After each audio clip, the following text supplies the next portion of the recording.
What is up, everybody, and welcome back. Hope everyone enjoyed the players. That was a fun finish on Sunday, and then we got the 3-hole playoff on Monday. Didn't end up being too climactic, but yeah, Roy McIlroy got the job done. It was his second Players Championship victory, also his third win on St. Patrick's Day. So if you ever asked that question in a random trivia, now you know the answer. We turn our attention to the final leg of the Florida Swing. It's going to be the Valspar Championship. It's held at the Copperhead course at Innisbrook Resort. This is in Florida, but it doesn't really have a Florida feel to it. A lot of players say it's more of a Carolina style course because you have the tree line fairways, a bunch of dog legs, you have some elevation changes as well. The fairways here are very narrow. They're 26 yards wide on average. They're difficult to hit. So driving accuracy last year was 53%. The greens are pretty small, difficult to hit as well. 57%, and this is a less than driver course. The average driving distance was bottom 5 on the PGA Tour last year. So it's just one of those courses where you kind of get it in play off the tee, and then you're gonna have a lot of mid and long irons into the greens. The par threes are very difficult. This course famously has the snake pit, and then in terms of difficulty, this has been one of the top 10 most difficult courses on the PGA Tour in 3 of the last 5 years. So definitely a course where you're going to want to be good tee to green. We have seen some relatively bad putters play well over here over the years. Paul Casey used to dominate this course every year.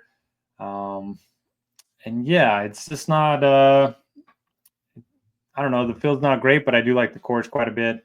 Should be a pretty fun week. One thing that I do want to mention is the potential wave advantage.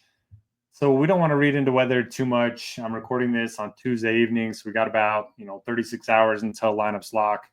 But right now, Thursday morning, the winds start at like 10 miles per hour at 8 a.m., go all the way up to 25 miles per hour late in the afternoon. Gusts start at 18 miles per hour, go all the way up to 30 miles per hour. So definitely an advantage for those teeing off early. And then on Friday, it's the exact opposite. You have very high winds in the morning, and then the later you go, the lower the winds go. So even if we end up seeing a delay, sometimes we'll see a delay and then all of a sudden the wave advantage flips because it's the opposite of what we think it would have been. Even if that happens, if there's rain or something, the delay will just move the AM PM wave into Saturday morning, which looks great, even better than Friday afternoon. So as of right now, I am planning to do maybe 85 to 90% of my player pool in that AM PM wave. So I would definitely look at that this week. Single entry stuff, I'll probably have 5 or maybe even all 6 of my golfers in that wave. So I will be talking about that a lot throughout the video and what wave golfers are on. But just something to keep in mind as you are building lineups this week. Now, let's talk about the model. Again, not too heavy on driving, have it at 10% total. Pretty big way to approach, pretty big way to around the green. Putting's at 7%, and then pretty small weight to birdie or better, 5% to bogey avoidance. This week I have strokes gained in Florida, course history, difficult par 70 and 71s, and then hard to hit fairway courses. So just guys that are good playing out of the rough or guys that are good at getting the ball in the fairway.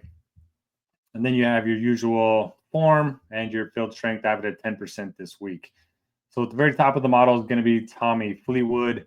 He is at 10-3. He played pretty well at the Players last week. And yeah, it's just a good course fit for him. He's got a great track record in Florida. He hasn't played this course a ton, but he nearly won here in 2023, T16 in 2022. He's been good in all of the comps that I'm looking at this week. So I do like Tommy Fleetwood in all formats. He's on the right side of the draw as well.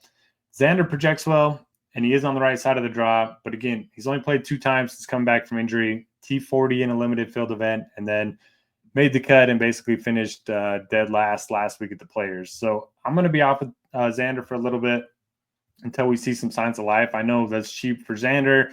I know it's enticing. I know he's on the right side of the draw, but I'm going to continue to fade Xander. Now, Shane Lowry is going to be one of the guys on the wrong side of the draw that I will have in my player pool, a guy that can play well in the wind, loves Florida. He's got top 20s in every Florida event so far this year, T12 here in 2022. Great iron player. I think he's gained 16 strokes on approach in his last 3 starts combined. So he will be one of the guys that does make my player pool from that wrong side of the draw. JT is on the wrong side of the draw. Another guy that can play well in the wind. So I don't, if this ownership number comes down due to the wave, everybody being scared off of that PM AM wave, then I'll probably play some JT and MME. Not a single entry guy for me. Connor is also on the wrong side of the draw, but he can play well in the wind. So these three would probably be my first three in the wrong side of the draw that I'll keep in my player pool. Again, a lot can change now to then. Maybe, by Thursday morning, there's not going to be any advantage whatsoever. And I'll have to adjust for that. But as of right now, I am giving a pretty big boost to anybody teeing off early Thursday morning. Sam Burns is on the right side of the draw. He has won this event twice. The recent form isn't great, but again, you can easily make a case for him this week. Same for Sepp Straka. He's been playing great. 3 straight top 15 finishes. If you zoom out a little bit, he's got top 15s in 6 of his last 7, including a win, and a very good iron player. So Straka's viable at 10K. Glover can play well in the wind. He's a good ball striker that can fight his ball a little bit. Adam Scott is on the right side of the draw. I like him this week. Ben Griffin, wrong side of the draw, but projects very well. So he's probably going to make my player pool. Then we go down. So Michael Kim, 5,900 last week. I talked about it a little bit. I thought it was a good spot to fade him just because it's the players. A lot of chalk ends up missing the cut.